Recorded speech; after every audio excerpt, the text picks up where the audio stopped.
Rain came the day he buried her. You've heard it said that time heals all wounds. But some wounds aren't meant to heal. They're meant to be carried. They become a part of you, a shadow that walks beside you, a constant, quiet hum beneath the noise of the world. For some people, grief isn't a chapter in their life. It's the whole book. This is the story of a man for whom time didn't heal, but just stood still. It's the story of a love that refused to have an ending, and a storm that never passed. The rain came the day he buried her, and it wasn't a passing shower, not some gentle spring mist. It was a deluge, a sky ripped open, a torrent that soaked the earth and his soul right along with it.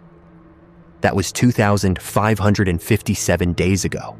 7 years. The storm has never stopped. And in his quiet home, one room remains completely untouched by time, a perfect shrine to an unending grief. It's a single moment, an entire life, frozen and preserved, the one thing holding his shattered world together. Section 1. The Before. Before the rain, there was sunlight. There was the sound of her laughter in the kitchen as she tried and failed to bake bread from scratch. The scent of burnt dough and her smile. Those were his favorite things. He remembers the way she'd read in the garden, one leg tucked underneath her, completely lost to the world in her book.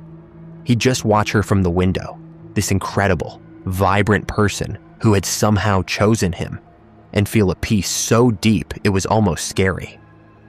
They had their own language, made of small things. A shared glance across a crowded room that said, "You ready to go home?" The specific way she'd squeeze his hand 3 times for "I love you." He remembers tracing the freckles on her shoulders like they were constellations, naming them after places they dreamed of visiting. Paris, Kyoto, the Isle of Skye. They were going to see it all.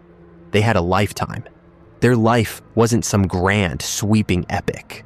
It was a collection of quiet, beautiful moments, strung together like pearls. The weight of her head on his shoulder during a late-night movie.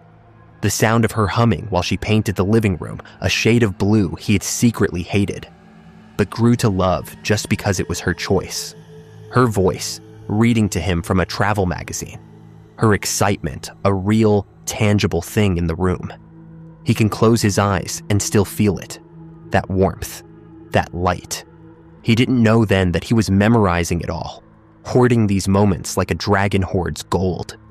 He didn't know that one day, these memories would be all he had left. Section 2. The Event and the Storm. The end didn't come with a dramatic crash. It came with a quiet fade, a diagnosis, then a dizzying blur of hospital corridors, the sterile smell of antiseptic, and the brave, tired smile she never ever let falter. He remembers holding her hand, feeling it grow cooler. He remembers her last words weren't some grand declaration, but a simple, whispered, "Don't forget the garden." Then came the silence. A silence so absolute, so heavy, it felt like the world had lost its sound. The day of the funeral, the sky was a bruised, menacing gray. As they lowered her into the cold, wet earth, the first drops began to fall. Thick, heavy drops that splattered against the polished wood of the coffin. Then more and more, until it was a roaring, blinding sheet of water. It was as if the sky itself was weeping, finally mirroring the storm that was raging inside him. People ran for cover, their kind words lost to the wind and the thunder. But he just stood there, unmoving, letting the cold rain soak him to the bone. It felt right. The world was finally starting to look the way he felt. He went home, the water squelching in his shoes, and walked through the silent house. And that's when he knew. The rain wasn't going to stop, not for him. This storm was his new reality, the weather system of a grief so vast it had a life of its own. Section 3. The Shrine. He walks through his house like a ghost in his own life. The kitchen is clean, functional. The living room is tidy, impersonal. But then there's the door at the end of the hall. Her door. He opens it and steps back in time. This room is where she still lives. It's been 7 years and nothing has changed. Not one single thing. The quilt on the bed is still folded exactly as she left it that last morning. He never sleeps in here. To do that would be to disturb the scene, to let the present bleed into a space that belongs completely to the past. On the nightstand, her book rests face down, marking the page she never got to finish. Beside it, a half-empty glass of water. He just can't bring himself to move. He walks over to the dresser. Her silver-backed hairbrush still holds a few strands of her auburn hair. He fights the urge to touch them, to prove to himself they're real. He is a curator in a museum of his own making. A museum with only one exhibit and only one visitor. Some people keep photographs. Some keep ashes. He keeps this room. It's more than just keeping her things. It's about keeping the connection alive. A friend told him he should clear it all out, that it was stopping him from moving on. But opening an empty drawer that once held her entire life, that would be 1,000 times worse than seeing her things. This isn't about being haunted, it's about being comforted. He picks up the small glass bottle of her perfume from the vanity.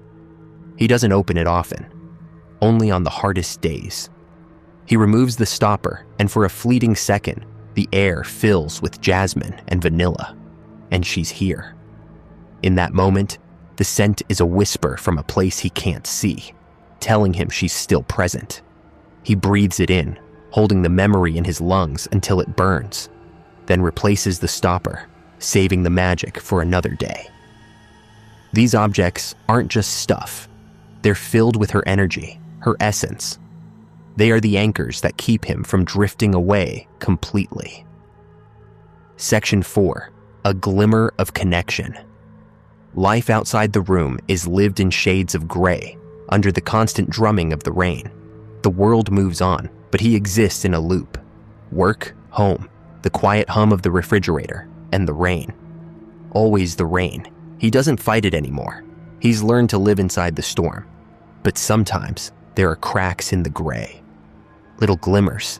He'll be lost in thought, staring out the window, and a single monarch butterfly will land on the glass, its wings beating slowly, almost deliberately. It will stay there for a long time, a spot of impossible color against the weeping sky, and he'll feel a warmth spread through his chest. A sign, a messenger, a little reassurance that she's simply transformed. Other times, it's a song on the radio, their song, playing at the exact moment a painful memory surfaces. Or he'll glance at the clock and it'll read 11:11, the time she always used to make a wish. These little synchronicities feel like notes she's left behind for him, proof of a connection that death couldn't break. Last month, he had a dream.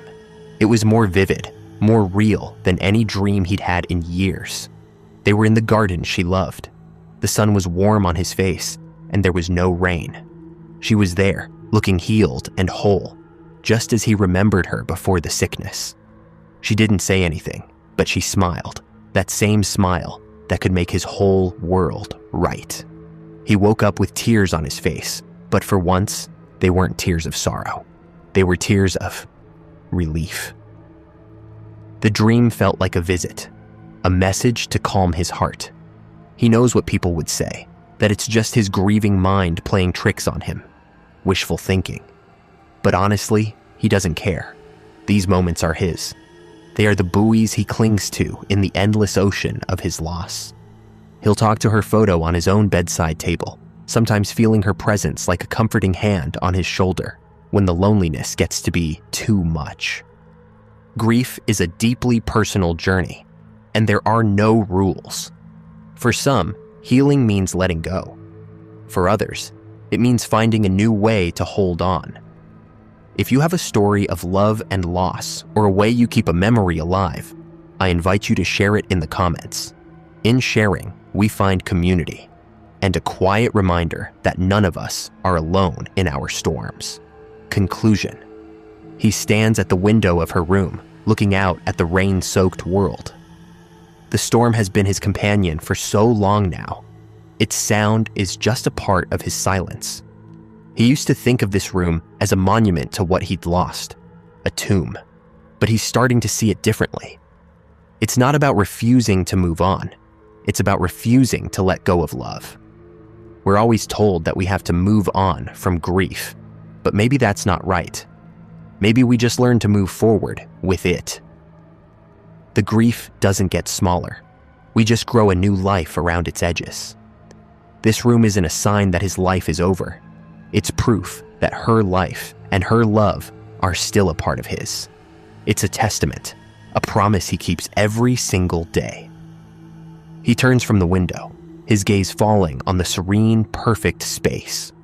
The storm rages on outside, but in here, she is safe. In here, she is home. And he understands now. The storm rages, but so does she.